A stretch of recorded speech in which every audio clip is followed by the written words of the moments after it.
This is my go-to appetizer for when the weather turns chilly. It's my mushroom bruschetta. It's got Gruyere cheese on this crispy crostini.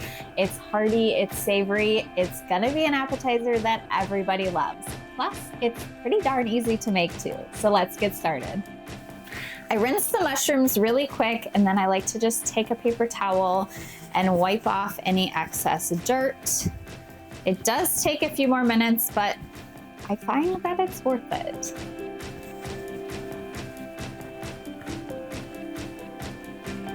Now that they're clean, let's chop them. So think about bruschetta, they're gonna go on top of those crostini. They are gonna cook down though. We still want kind of smaller, bite-sized pieces. If you wanna make it super quick, you could throw them in a food processor and chop them a few times, but I'm gonna do it by hand today. I like to chop it in half and then make little slices and then do it crossways. So it's just a fine dice. It does not have to be exact. Next, it's time to chop our shallots. So I've got 3 here. You'll want about a cup total. The first thing I like to do with shallots is cut off the top and the root end of it, and then really gently take my knife and cut through the paper so then I can just peel it off. And then we can chop this.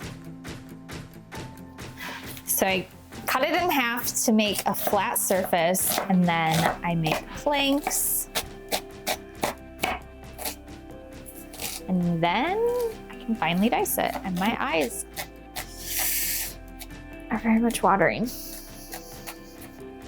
Oh my gosh, why are they so bad?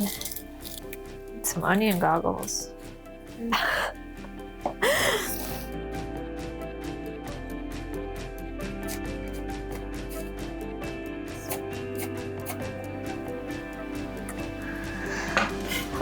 Okay, I'm gonna go take care of myself. The final piece of prep is we're gonna chop some fresh thyme, which adds such a good flavor. Thyme and mushrooms together is one of my favorite combinations. Oh, it smells so good. I haven't used thyme in a long time. Let's give it a good chop.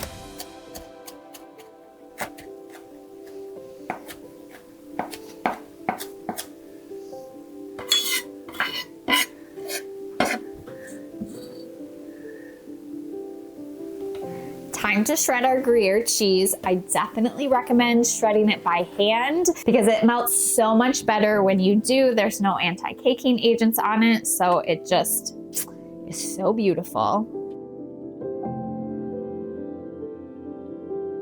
All right, got every last bit. Toss the rind, and we'll set this aside to put on our crostini. Smells cheesy. I mean, all right. Batter's up. Now for the crostini.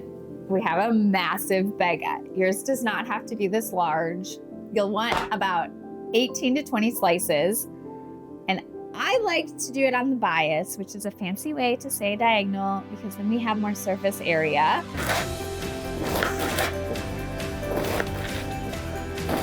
Go ahead and set them on your baking sheet. Now, just like my other crostini recipes, just do a drizzle of olive oil to start. We'll do it on both sides.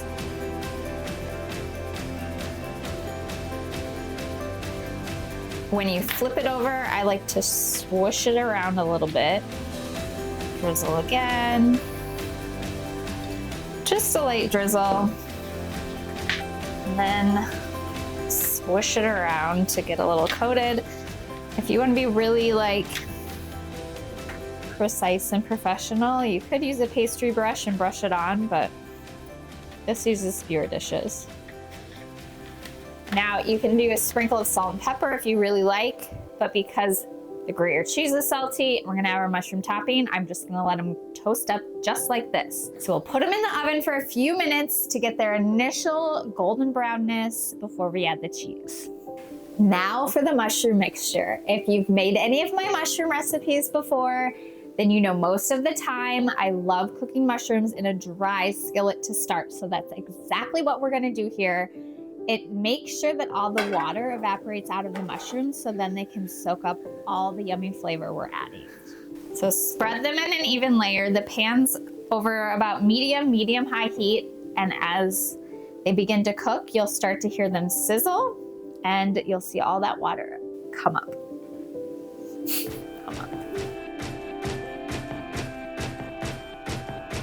That water is bubbling out now, so it's about time we can give it a stir and they'll come up pretty easily here.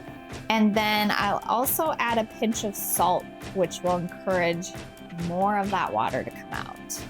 And of course, it starts to layer in that flavor. Even layer again. And we'll let it keep doing its thing. The water's all evaporated out, so now let's melt in the butter. All right, the butter's melted. So now it's time for the shallot. And we'll also do another pinch of salt and red pepper flakes. They add a really nice flavor. If you don't like them, you can leave them out. And then a little freshly ground black pepper too. Now we'll let it saute for a few minutes to get those shallots nice and soft and so flavorful.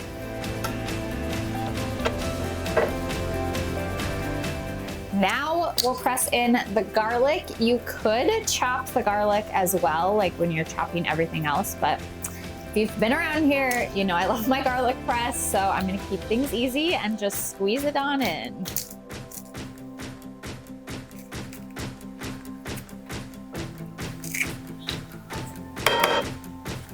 Okay, last. Oh, now we'll let that garlic cook down for a few minutes. Oh, it's already smelling so good.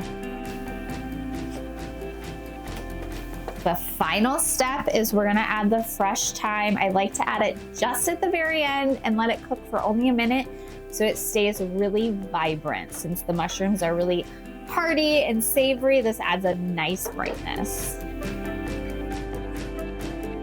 The crostini are nice and crisp, so the final step is to take that cheese and we're gonna get it all nice and melty. So place a little dollop on each crostini as well as you can. This worked out pretty well.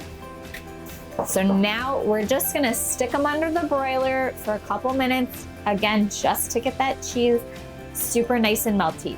Don't take your eyes off them though, because you don't want them to burn. This is what dreams are made of, crispy bread and a melty cheese. But just wait, it's time to top them now. So just grab a spoon and all you've gotta do is just gently, so they don't fall everywhere, top with our mushroom mixture. Oh my gosh, I wish you could smell this. It just smells so good.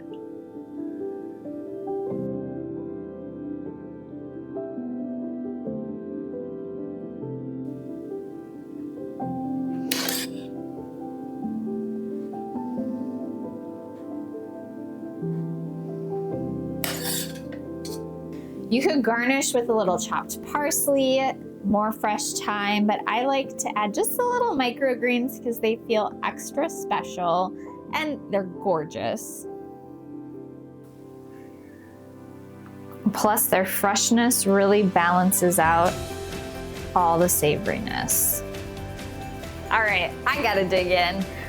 Oh, so cute. Let's try it.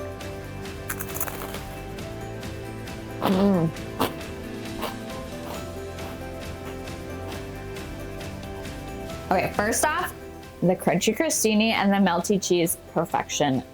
and that mushroom mixture. It's savory, it's hearty, and it's so flavorful. I've also served the mushroom mixture as a dip in itself and just used little crostini or crackers as a dip for parties.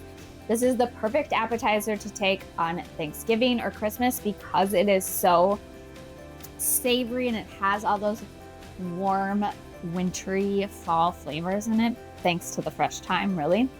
It's just so good. You can find the full recipe at forkinthekitchen.com, and I will see you back here next week for another meatless meal that everyone will love. Until then, happy eating. I don't know, I gotta make sure everything's on my teeth. I know, I feel like I have. There's obviously, okay, hang on, I'm gonna back up.